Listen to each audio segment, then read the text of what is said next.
acrescentaremos que, além da psicografia mecânica, da semimecânica, da intuição e da audição, poderão verificar-se num ditado mediúnico para romance pelo menos outros meios igualmente concludentes e detalhados, que o próprio médium fortalece na fé e nas corajosas disposições que lhe serão indispensáveis ao melindroso mister, ao passo que um mundo novo, um novo horizonte, uma sociedade rica de belezas e harmonias se desvendo para seu espírito, encantando até o indefinível, com uma felicidade diferente de tudo que na Terra se conhece por esse nome, inconcebível, portanto, aos entendimentos que não a tenham penetrado. Ora, é interessante porque ela vai falar da sua própria mediunidade, das vezes que ela psicografou, das vezes que ela saiu do corpo. Vocês lembram da mediunidade de letargia dela? Que o corpo dela fica em estado letárgico assim tão profundo que ela visitava os ambientes no qual ela escreveria os livros. Num livro que ela escreve um conto do Camilo Castelo Branco, Nas Telas do Infinito, né? Tem um conto, o Camilo Castelo Branco tira ela do corpo, induz um transe, isso por indução, né, magnética, nós tínhamos falado disso, induz no Ressurreição e Vida, não nos Telas do Infinito. Então depois a gente vai dar uma controlada. O Camilo Castelo Branco induz esse transe nela, tira do corpo e ela vai visitar, como se fosse um filme de época, da época, o local no qual o Camilo vai escrever o livro, o conto.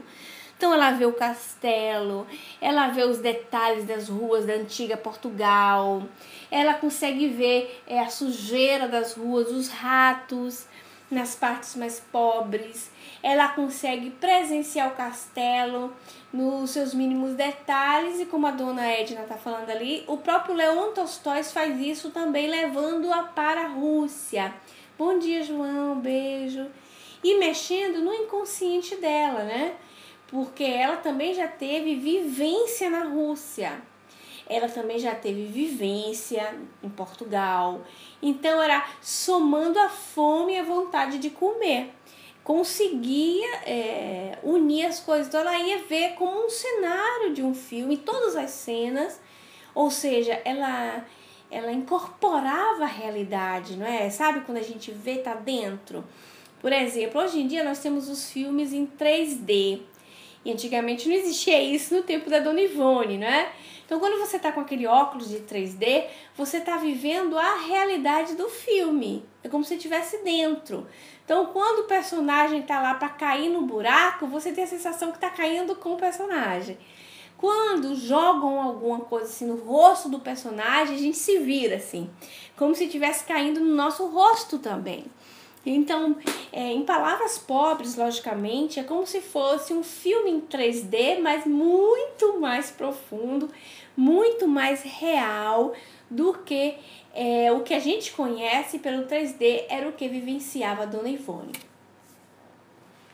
Incrível, né, Diana? E quando tem os movimentos nas cadeiras, a cadeira onde você está sentado no cinema, tem esse movimento assim que condiz, né, que empurra você para frente, para trás, treme, como faz o filme. Então é assim, muito, muito real mesmo. A dona Edna tá colocando pra gente ali que o Chico também teve com o livro Há 2000 anos, e não só, né, dona Edna, até porque ele tava por ali. Ele tinha vivenciado aquilo ali no livro. Ele era um personagem do livro. Ele saía mesmo. Ora, continuando aqui. Tratando-se de um ensaio complexo, preferiremos sobre o assunto afirmar somente aquilo que particularmente nos disser respeito. Ela vai falar dela, especificamente. Visto ignorarmos particularidades de recepção mediúnica de outros instrumentos. Instrumentos, aqui que ela frisa, é o médium. Tá certo? Assim sendo, começaremos declarando que receber obras mediúnicas quer se trate de romances ou não. Se para alguns médiuns constitui missão, como presenciamos suceder a Francisco Cândido Xavier, para outros constituirá provação e resgate de algo mal interpretado ou realizado no passado reencarnatório. Então ela vai falar dela, que a sua mediunidade não é uma mediunidade de missão, é uma mediunidade de resgate. Por isso ela não gostava e ela nunca gostou que ficasse gabando muito ela. Era muito discreta com isso. Não a santificasse. A Dona Ivone, por isso, Chico a chamou de heroína silenciosa. Porque todo o bem que a Dona Ivone fazia, ela fazia muito discretamente. Muito discretamente. Você vê que o Chico saiu muito mais a gala por ser uma missão, assim, no movimento espírita, do que a própria Dona Ivone. É tão engraçado a gente ler sobre a biografia e saber que a Dona Ivone foi rejeitada em alguns centros espíritas do Rio de Janeiro. Incrível, né? Então, ela foi assim, se fez bem formiguinha, bem pequenininha mesmo, porque ela precisava aprender muita coisa e ela foi vitoriosa. Então, como vitoriosa, foi chamada heroína. O nosso confrade espírita, o Pedro Camilo, ele escreveu um livro da biografia dela que chama Ivone do Amaral Pereira, né, uma heroína silenciosa. Você acredita que eu não tenho esse livro? Eu pego sempre ponto com ele aqui e acolá, mas era um livro que cairia bonzinho como livro. Uma heroína silenciosa, que foi a expressão que o próprio Chico usou para se referir a Dona Ivone, que desencarnou uma heroína silenciosa. Ivone do Amaral Pereira, uma heroína silenciosa. Foi o Pedro Camilo do Nédina que escreveu.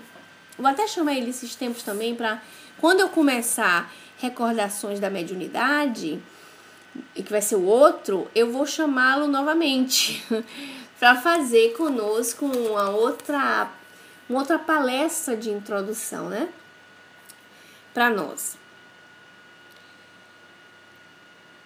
Nesta última categoria, nos colocamos a nós mesmas, pois não ignoramos sejam resgate as terríveis peripécias que hemos sustentado e vencido até agora, para conseguir apresentar a bibliografia espírita, a pequena contribuição que nos tem cabido. De outro modo, verifica-se tratar-se de um dom especial, pois o médium psicógrafo simplesmente não se prestará ao feito literário mediúnico se não trouxer nos meandros psíquicos, além dessa, também a qualidade de literário. Ou seja, não basta ser psicógrafo, tem que ser também psicógrafo literário. É incrível isso. E foi o que eu trouxe para vocês a semana passada, o caso da Hermance Dufour. A menina, a Hermance Dufour era uma menina. Quando a Hermance, eu vou repetir novamente, para quem não ouviu, tá certo? A Hermance Dufour, sem ler, logicamente, a revista espírita. A Hermance Dufour era mocinha. E vocês sabem que na adolescência tem esse bombar e desenvolver da mediunidade. Então, a Hermance Dufour, ela era uma ótima psicógrafa e mecânica. Com o passar do tempo, sob os cuidados de Kardec, que era muito premuroso e muito atencioso, vocês sabem disso, né? Com o passar do tempo, ela começou a diminuir com a psicografia e aumentar com a psicofonia. Então, a psicografia ficou para ela muito lenta e dificultosa. Só que ela escrevia ali, vocês lembram que ela escreveu o livro de Joana d'Arc? Joana d'Arc por ela mesma, né? Depois escreveu um romance sobre Luís XV, eu acho. Se eu não me engano, era Luís XV, o rei, né? Escreveu o romance. E os livros eram escritos através da psicofonia mesmo. Através da mediunidade falante. E ela falava, incorporava, como a gente usa essa expressão de incorporar, né? Que não é tão coerente, mas tudo bem. E falava e alguém escrevia para ela, fazia as notações. Só que ela tinha tipo um tique que ficou com ela. E Kardec achava isso super curioso. que ela usava papel e caneta, como se fingisse escrever. Coisa engraçada, né? Ficou como se fosse um trejeito dentro dela. E os livros saíam do mesmo jeito. Ora, o livro era assinado embaixo, vamos dizer, né? Era garantido pelo próprio codificador, que era uma coisa veriteira, real, honesta. Não era uma coisa fingida. Ele garantia pela irmã Dufour, porque ele conhecia. Agora, se nós formos fazer uma avaliação da mediunidade, a mediunidade dela foi se concretizando, porque não tem um boom na adolescência, depois fica com um perfil real. Então, esse assunto de ser psicógrafo e ter uma especialidade em literário é verdadeiro. Tanto que vai ter médium psicógrafo que vai ter tendência, por exemplo, à poesia, a poeta, coisas que outros não, para contos. Isso é curioso, né? E vai ter assuntos mais puxados para religiosidade, para moralismo, outros para ciência. São perfis do médium. Isso é muito interessante. Interessante que a gente compreenda. Por quê? Porque quando formos lidar com as situações de mediunidade, nós vamos ter, por isso que só estudando, entendeu, gente? Eu bato sempre nessa tecla. Porque depois nós vamos ter o olho clínico e crítico de compreender o nosso companheiro que trabalha conosco. E quando eu cito a questão clínica e crítica, eu não quero dizer que é criticando a pessoa, mas de análise, de avaliação. O espírita, ele tem que ser experimentador.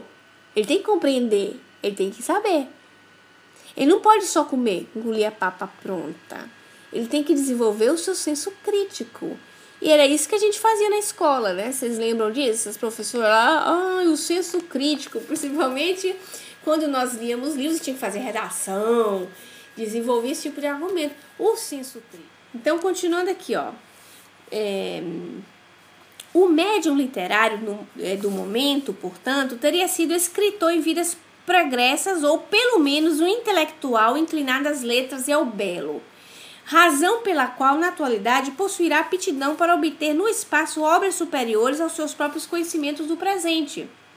No entanto, quer se trate de missão ou promoção, o que é certo para todos os médiuns é a tremenda responsabilidade que assumem no dia em que colocarem o seu nome e a sua personalidade no seio de um movimento dessa natureza.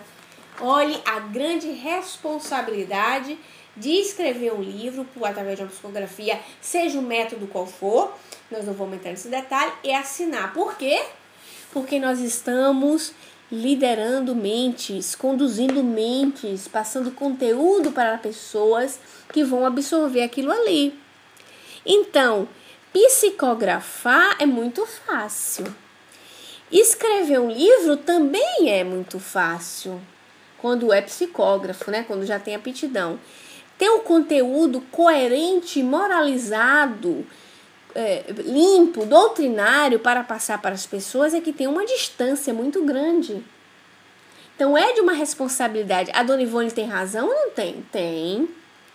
Ela é racional e coerente quando diz isso para a gente, chamando a nossa atenção.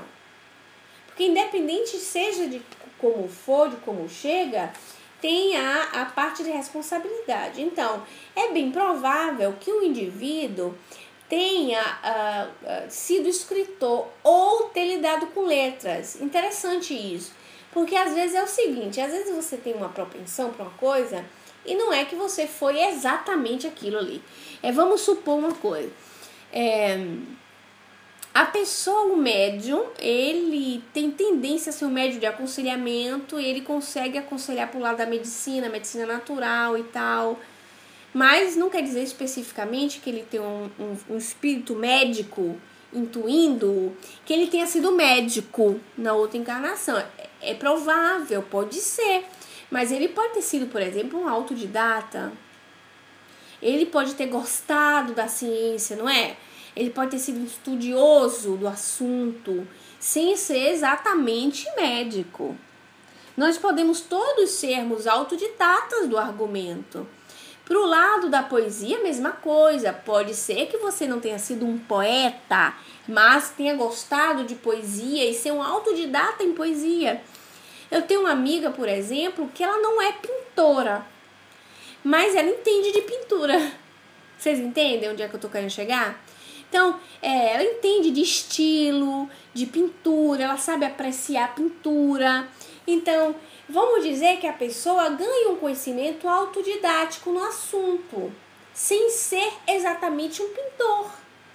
Então, no futuro, vamos dizer assim, numa encarnação próxima, que ela seja um médium de pictografia, não quer dizer que ela tenha sido uma pintora, não é? Mas ela tem um conhecimento base disso aí, porque ajuda bastante para o médium ou para o espírito. O espírito precisa de bagagem no cérebro do médium. É necessário. E eu já trouxe para vocês isso. Não sei se foi com vocês, como eu lido com muito grupo, não me...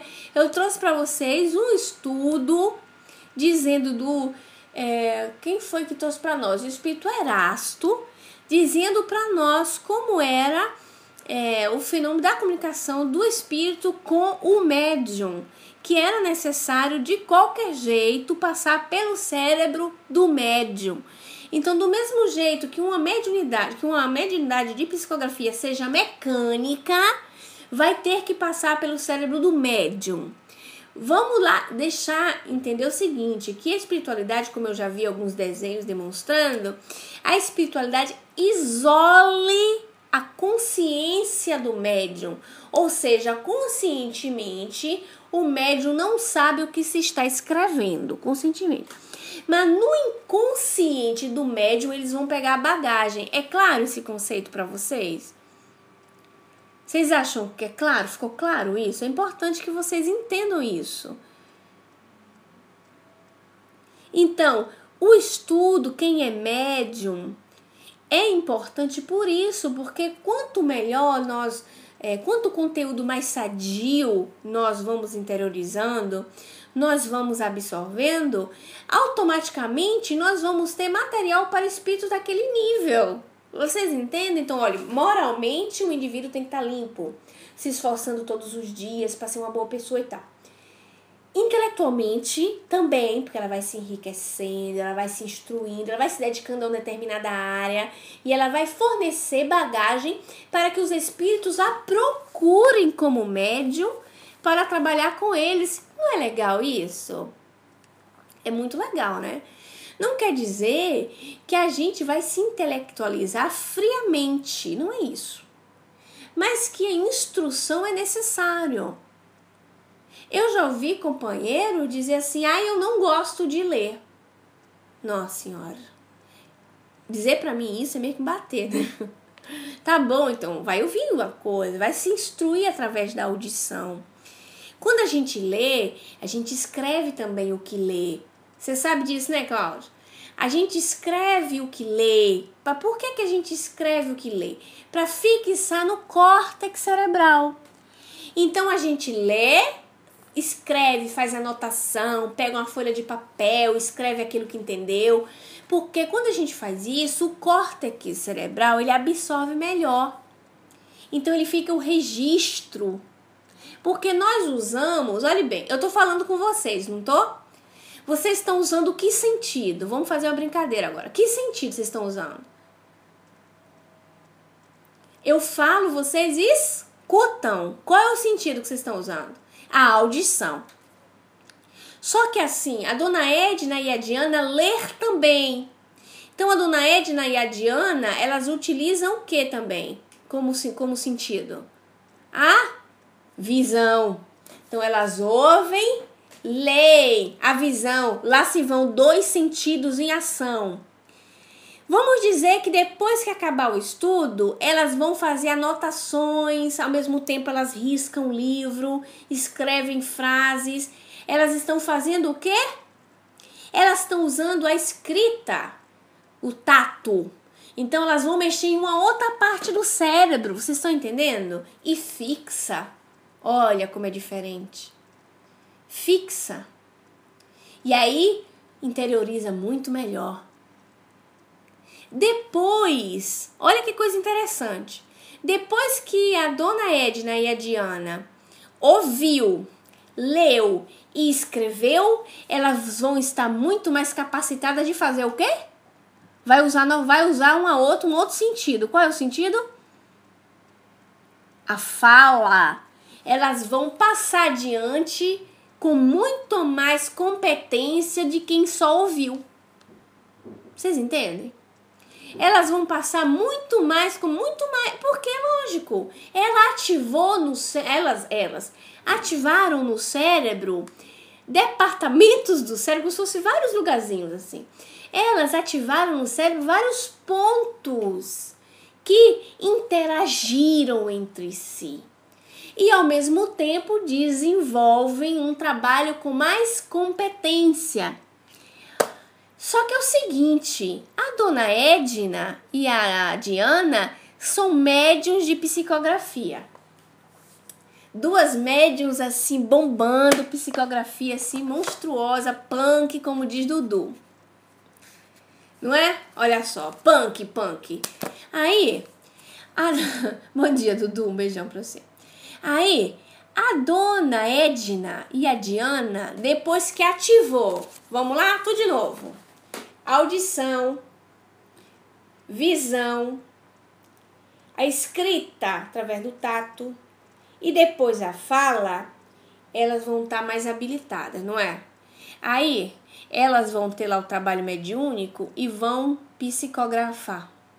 E o espírito vai mandar uma mensagem por elas do conteúdo tratado. Olha que coisa interessante. O espírito vai estar com a faca e o queijo. Vai juntar a fome e a vontade de comer, não vai? Então, entre a dona Edna e a Diana, deixa quem é que eu vou pegar aqui? E a Cal, que não quis nem ler, nem nada, ficou só ouvindo, não tá nem aí, acha que tá tudo bem assim mesmo. Eles vão... Pobre Cláudia. Eles vão preferir quem? Sinceridade. Os espíritos, com o estudo que eu fiz com vocês. Olhe bem, lembra da comunicação de Erasto? Eles vão preferir as outras duas. Porque o cérebro delas vão estar muito mais apto ao trabalho. Olha como a gente se nobiliza. Então a Cláudia, ela pode ter uma boa vontade danada. Mas se ela não se esforça, se ela não faz por ela, a boa vontade não basta. Entende? Então a boa vontade não vai ser o suficiente. Então, eu tô falando para espíritas. Olhe bem, o argumento do assunto aqui, tô tratando pra gente que tá sabendo o que eu tô dizendo. Isso a gente não vai chegar, empurrar esse tipo de conteúdo, esse tipo de argumento, a gente que tá entrando pela primeira vez e tá buscando outro tipo de esclarecimento. Aqui é um estudo voltado da evasão do visível para quem entende do argumento. Quem não entender do argumento vai procurar vai procurar perguntar a gente tudo, vai ter toda a boa vontade de esclarecer. Mas reparem bem, não estou falando para leigos. Eu estou falando para espíritas. Eu estou falando para espíritas. Não adianta, porque é o seguinte, gente, nós fomos criados no movimento espírita, e me perdoem os espíritas mais velhos, a intenção não é nenhuma ofensa, acostumados a pegar a papa pronta. É assim, a gente vai pro centro na quarta, no domingo, quem tem filho para evangelização vai na sexta e tem um palestrante lá. A gente senta, ouve o que o palestrante está falando, ou seja, tá pronto, né? Comeu, engoliu, ajuda a descer a comida com a água fluídica. No instante a gente faz a fila correndo para pegar o copinho. Bebe a água fluídica e fez o nosso papel de espírita. Ah, eu ouvi o que o palestrante fulano disse. Ótimo. Você foi pesquisar o que o palestrante disse? Muitas pessoas também não têm aptidão, tá certo? Mas, em linhas gerais, nós fomos acostumados a isso. Então, nós fomos acostumados a pegar as diretrizes do que as federações diziam para nós. Então, as federações dizem para os centros espíritas que eles têm que fazer assim, assim, assim, assim, assim. Aí quem tá na diretoria, tudo vai bem. A Federação Espírita disse que é assim, assim, assim, assim. Aí eu sigo aquilo e eu não pensei por mim mesmo. Eu pego as diretrizes, eu que tenho um senso crítico, eu, presidente de centro, e digo, tá, isso aqui tá legal, dá pra fazer. Isso aqui não tá muito legal. Por quê? Eu vou indagar. O espírita, ele é perguntador. O espírita é indagador, o espírita tem que saber. Então, os espíritas mais velhos, eles acostumaram, porque é um costume. Hoje em dia, principalmente a minha intenção é empurrar, espromar as pessoas, os espíritos mais novos. Vamos lá, gente, vamos buscar, vamos até contradizer se for o caso. Vamos mudar. É dinâmica, né, dona Edna? Vamos entender os porquês das coisas. Por que tem determinadas proibições? Por que traduziram a modo dele? Às vezes as pessoas não sabem. Retirar o mofo, né, Dudu? Ampliar, abrir a mente. Por que? A gente tem que comunicar com o espírito. Você sabe que não pode, né? Você sabe que tá errado. Por que tá errado? Onde é que tá escrito que tá errado, meu povo? Onde tá escrito isso? O livro dos médiuns não tem...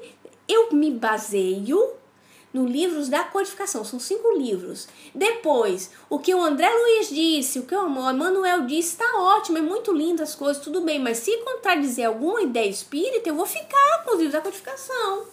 Já significa que o André Luiz e o Emmanuel deu a opinião deles.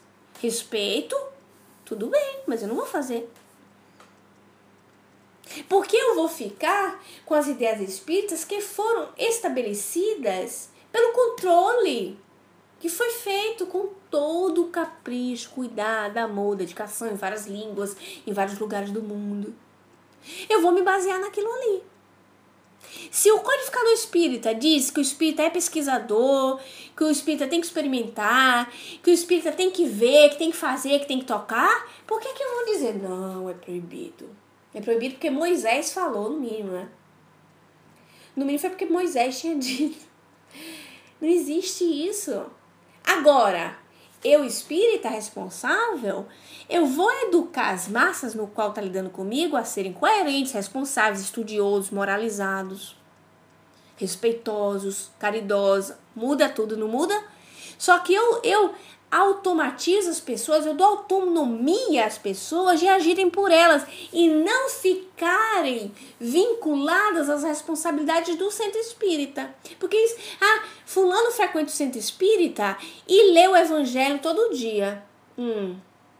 Sei. E daí? E daí?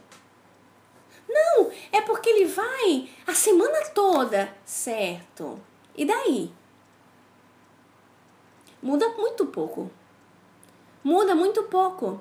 Porque ir no centro espírita, eu achei engraçado, porque eu recebi uma crítica recentemente, crítica nunca má, mas dizendo assim, mas o grupo da Juliana, o grupo espírita, nosso que tem aqui o grupo é muito pequeno.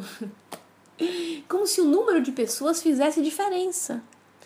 Se esqueceram da análise do grupo que frequenta o invisível.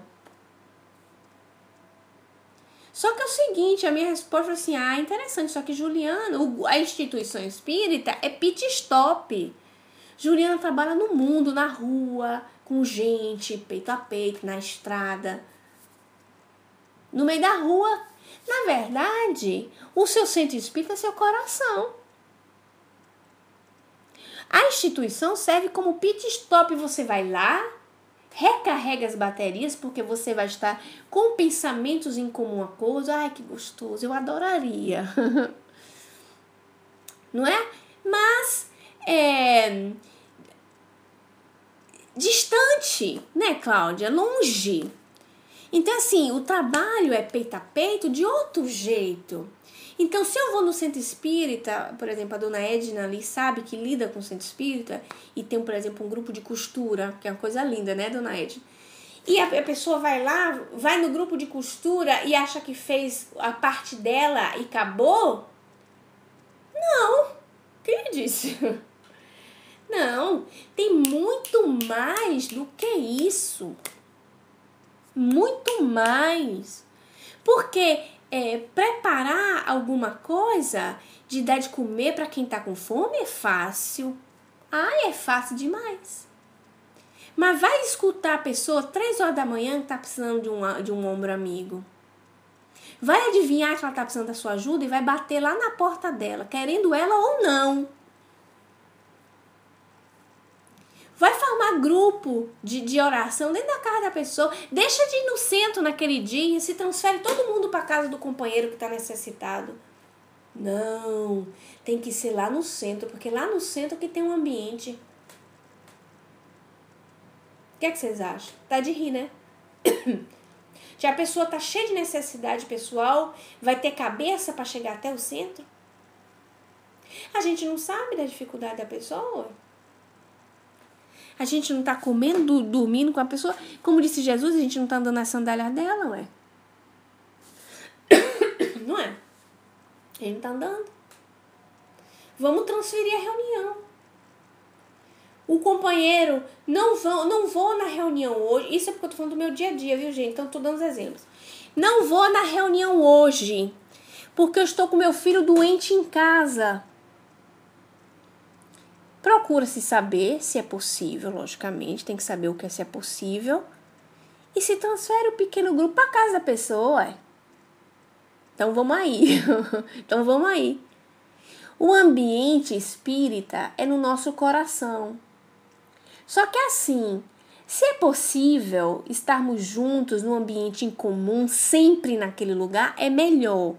É lógico. Por quê? Porque nós criamos condicionamentos mentais, psicológicos, não é? A gente se afasta do cotidiano, é ótimo. Mas o que eu tô querendo dizer, não é que eu tô querendo avacalhar os seus espíritos, não é isso. Eu só tô querendo dizer que nós não somos escravos, nós somos escravos de instituição e que o que vai fazer de você espírita, o que é que vai fazer de mim espírita, não é eu frequentar a instituição. E nem Dona Edna, a quantidade de pessoa que frequenta. Porque a Dona Edna, tá aí, ó, vamos fazer uma pergunta pra Dona Edna? Vamos fazer uma pergunta à Dona Edna agora. Dona Edna, quantas pessoas frequentam o centro da senhora? Que a senhora trabalha, que ajudou a fundar? Em números. Chuta números. É só dizer aí pra gente. Mais ou menos. É um centrozinho que começou pequenininho. Quantas pessoas de número? Frequentador, viu? Não tô falando de trabalhador não, que depois eu chego lá nos trabalhador. Frequentador. Média. Porque aí vocês vão analisar. Repare. Então, assiduamente, mais ou menos 30 pessoas. Assiduamente, frequentam, né? Quantas pessoas trabalham de fato, Dona Edna? Trabalham. Tipo assim, fulano, tô precisando de você hoje esquema de trabalho. Trabalha a sua camisa. Quantas pessoas trabalham de fato?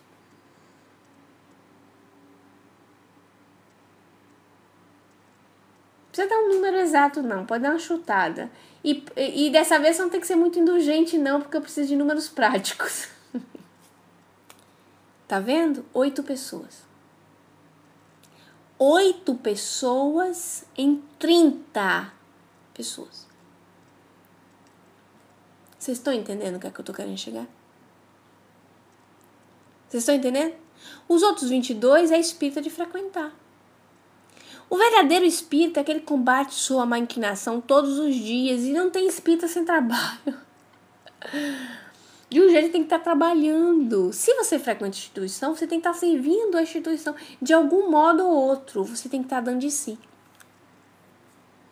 Nem que seja para servir o copinho de água. Ou abrir a porta. Ou ir limpar. Não é? Serviço, servir. Você sabe quem foi a primeira pessoa que deu o exemplo de servir? Quem foi o primeiro? Quem foi o primeiro? Jesus. E qual foi a ação que Jesus fez? De serviço. A Dona Edna disse ali pra gente que tem dia quando tem palestra, assim, enfim, vem 50, 60 pessoas. Olha quanta gente, né? Porque isso são números, né? São números. Muito bem, Diana. O primeiro exemplo que Jesus deu foi o quê? foi lavar os pés dos apóstolos. Ele disse o quê? Eu vou dar o exemplo. Eu vou dar o exemplo. Ou seja, Jesus trabalhou. Ele lavou os pés dos apóstolos e fez pequenininho. E tem centro espírita que não deixa as pessoas necessitadas frequentarem o banheiro, porque o banheiro vai sujar. Isso é real, não estou inventando não, isso é coisa que eu sei. Olha que eu sei muita coisa de muito grupo espírita. Vocês entendem? O Dudu disse ali pra gente: sou porteiro, coloco água, áudio, vídeo, faço com amor, trabalho com psicografia, passe. E ainda dizem que você é indisciplinado, né, Dudu, meu irmão? Pois é. E vocês querem que eu diga porque é chamado de indisciplinado? Por besteira. Não entenderam nada do que quer dizer com disciplina.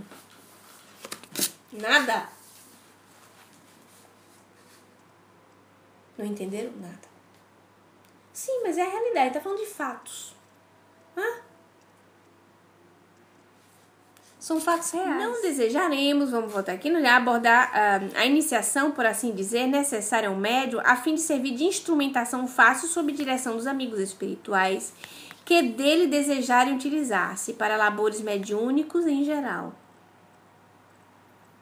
Como tão bem apontou o grande educador espiritual Emmanuel. Há nos reinos do espírito leis e princípios, novas revelações e novos mundos a conquistar. Isso, entretanto, exige, antes de tudo, paciência e trabalho, responsabilidade, entendimento, atenção e suor. Essa referência de Emmanuel, ela colocou pra gente uma notinha, tá no Seara dos Espíritos, é o capítulo 5. O que implicará renovação, severos trabalhos de reforma interior de parte do candidato a intérprete dos espíritos. Certamente não ignoramos que a faculdade mediúnica em si independe das qualidades morais excelentes ou de virtudes, visto que Allan Kardec, assim como os espíritos elevados que lhe revelaram a doutrina espírita, explicaram que até mesmo um médium analfabeto pode escrever belas páginas de literatura. Todavia, o mesmo Kardec classificou de muito raros, quase excepcionais mesmo, tais médiuns a nós outros, os espíritas em geral. Com a longa experiência adquirida no aprendizado diário, também temos constatado que se é fato que a faculdade mediúnica em si mesma independe de qualidades morais excelentes, os feitos edificantes que pode ela produzir somente advêm, no entanto, após renovação geral de seu portador, ou pelo menos após demonstração da parte deste, de boa vontade em se harmonizar com a espiritualidade superior, mediante a observância de severos deveres e disciplinas. Olhe bem, primeiro, ser médium não significa mediunidade. Ou moralidade, perdão. Você pode ser médium tranquilamente e ser um grande imoral. Você vai só canalizar espíritos imorais, não é? Espíritos sem pudor. Ser médium espírita condiz com o pensamento espírita. Renovação, moralização, demonstração, olha, você vê, né? De querer ser bom, tentar todos os dias a ser bom. E olha, é um combatimento, porque mais você faz, mais você se sente ruim. É uma coisa incrível. Ai, meu Deus, eu tenho tanto para fazer. Se sente incompetente muitas vezes. São tilts e crises psicológicas que o próprio médium entra, sabe? E o Dudu disse ali pra gente, vigiar é punk. Pois é. O orar é fácil, vigiar é que é punk, né, Dudu? O difícil é vigiar. Mas por quê? Porque através da nossa renovação, nós vamos conseguir boas companhias. E a nossa renovação é aquela dita parábola que eu falo para vocês do Cristo, que é a do mordomo mau, do mau servo. Procurem sempre essa parábola, gente. E tem, por sinal, uma palestra no YouTube com muita competência, fala o Haroldo, que chama exatamente assim. a parábola do mordomo mau. Porque angariando amigos, nós vamos ter quem testemunhe por nós, quem intervenha por nós. Quer ver uma coisa? Quer ver um exemplo muito prático? A maioria de vocês aqui são meus amigos há anos, não é? Quem é meu amigo há muitos anos, levanta a mão. Deixa eu ver, não tem nenhum novato aqui não, que eu note. Assim, a maioria, 70% de vocês são meus amigos há muitos anos. Não é? Se eu fizer uma asneira, porque eu faço asneira, sabe? Nossa Senhora, Cláudia, isso é revelação. Eu faço asneira. Vocês são meus amigos há muitos anos. Mas eu fiz uma asneira, certo? Coisa humana. Aí, chega uma pessoa que soube da minha asneira, aí chega pra vocês e descascam sobre mim. Vocês sabem, aquela Juliana que vocês gostam fez isso. Vomita toda a minha asneira. Vai sair em campo os 12 até o goleiro. É ou não é? Todos meus amigos vão dizer, pera aí, calma aí, não é bem assim, ela fez isso, não. Pera aí. Pois é. No instante, qual vai ser o sentimento que vai vir ao coração de vocês? Logo, logo. Um sentimento tratado lá no Evangelho segundo o Espiritismo. Vocês vão ser comigo indulgentes. Vocês vão ser indulgentes. Vocês vão me defender. A Ju fez isso. Ai, meu Deus do céu, não é típico dela, sabe, fulano? Não é assim?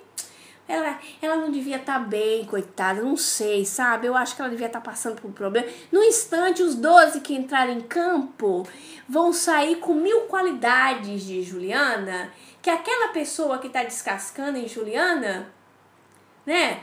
Aquela pessoa que está descascando vai ficar até sem...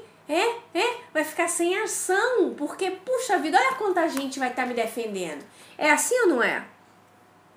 E aquelas 12 pessoas que vão estar me defendendo, elas vão tirar fora qualidades que aquela outra que está falando mal não sabe. E vai amenizar o problema. Não é assim? Vai amenizar o problema e vai até melhorar a minha situação, vai até limpar um pouco minha barra. Então, aquele problema que a outra estava tiririca da vida comigo, que era 100%, não é? Tava tiririca comigo, que era 100%, vai passar ao quê? No mínimo a 50%, porque 12 defendendo a mim, já pensou? Aí ela vai dizer, porque eu não sabia, né? Até porque o campo vibratório vai melhorar bastante. Olha que sabedoria do Cristo. O campo vibratório da pessoa que era de ataque já melhora. Então, se ela estava associada com espíritos perseguidores, querendo jogar lama em Juliana, é através da vibração dos meus amigos que estão ali na indulgência. Olha como as coisas são, né? Já melhora o campo vibratório, a pessoa já melhora o rancor, a pessoa já melhora a psicosfera dela e o problema de 100% passa a 50%. E aquele 50% de defensória dos meus amigos vai ajudar com que a pessoa lesada me compreenda. Ao mesmo tempo, os meus amigos já vão me chamar e dizer, Jufa, que houve que aconteceu contigo? E vão ouvir a minha parte. E vão me compreender mais. E vão me induzir, de um certo modo, a me apaziguar com a pessoa no qual estava com raiva de mim. É assim ou não é? Eu tô dizendo a mentira? Tô dizendo a mentira? Sim ou não? Então, a partir desse momento, quando eu vou agindo assim, eu vou conquistando amigos. Porque todo bem feito fica escrito no universo, não é? Fica lá, nada se perde, não. Fica tudo escrito, tão bonitinho. Então eu vou conquistar pessoas, espíritos talvez comuns, que vão intervir por mim. Assim são os espíritos. Quando vocês gostam de mim, e eu sou muito feliz porque vocês gostam de mim, eu estou conquistando todo o ambiente espiritual que está ao seu redor, ao redor de cada um de vocês. E eu sou muito feliz. E aí, as pessoas que estão com vocês vão gostar de mim também, as pessoas que eu estou falando, os espíritos, fora os encarnados. Vocês estão vendo porque é que eu sou uma pessoa rica? Eu sou uma pessoa rica por isso. É por isso que você vai angariar amigos. Olha Jesus como era sábio. Olha o que a Dona Ivone, através da citação do próprio Emmanuel, quis dizer para nós. Então, é a boa vontade de se harmonizar com a espiritualidade superior mediante a observância de severos deveres e disciplinas. Você entende os deveres e disciplinas? Porque se alguém me fez uma raiva bem grande e eu me conter e não mandei ela para aquele lugar assim, ó. Não é? Se eu me conti e eu soube me conter e eu soube dizer, meu Deus, segura minha língua agora. Repreende agora. Eu conquistei um outro amigo. Porque eu conquistei o outro espírito que tá de lá com a pessoa, protetor, que falou, fulano se conteve. Tá, pois é, né? Tá se disciplinando. Não é assim? E aí eu tô conquistando amigos, eu tô conquistando respaldo. Os espíritos superiores estão vendo que eu tô me esforçando. Eles sabem que eu vou fazer asneira. Porque eu tô encarnada. Eu tô submissa às paixões que estão inerentes ao meu corpo, a meu espírito. E o corpo também fica lá, que não ajuda. O corpo também não ajuda muito, né? Aí fica instigando as paixões que já são preexistentes em mim. E aí o bicho tá pegando. E aí a asneira tá cometida pela pessoa. Mas através desses deveres, dessa disciplina, através desse entendimento, eu vou conquistando amizades. Eu vou conquistando as amizades. Pois é, né, Dudu? Repare bem, a pessoa precisando perder uns 2 quilos. Aí ela tem uma vontade de açúcar, meu Deus, esse tal do açúcar é uma paixão por ser humano. E aí os melhores médicos dizem que a melhor maneira de se evitar tantas doenças é você evitar o açúcar. É um absurdo isso, não é? Isso não é um absurdo? Quer dizer que o açúcar estimula as paixões. Aí você tem que viver de brócolis, você tem que viver de espinafre que não tem gosto de nada. Você tem que viver disso aí. Você não pode comer pão, porque pão é açúcar. O ser humano não vive, velho. Olha só como é chata a tal da paixão. Principalmente paixão por doce é uma coisa doida. Pois é, gente. Refletindo, levando essas reflexões para vocês, porque nós refletimos juntos em comum acordo, concluindo o trabalho de hoje. Cheguei atrasada e alonguei mais um pouquinho aí dos meus minutos com vocês, pedindo a espiritualidade super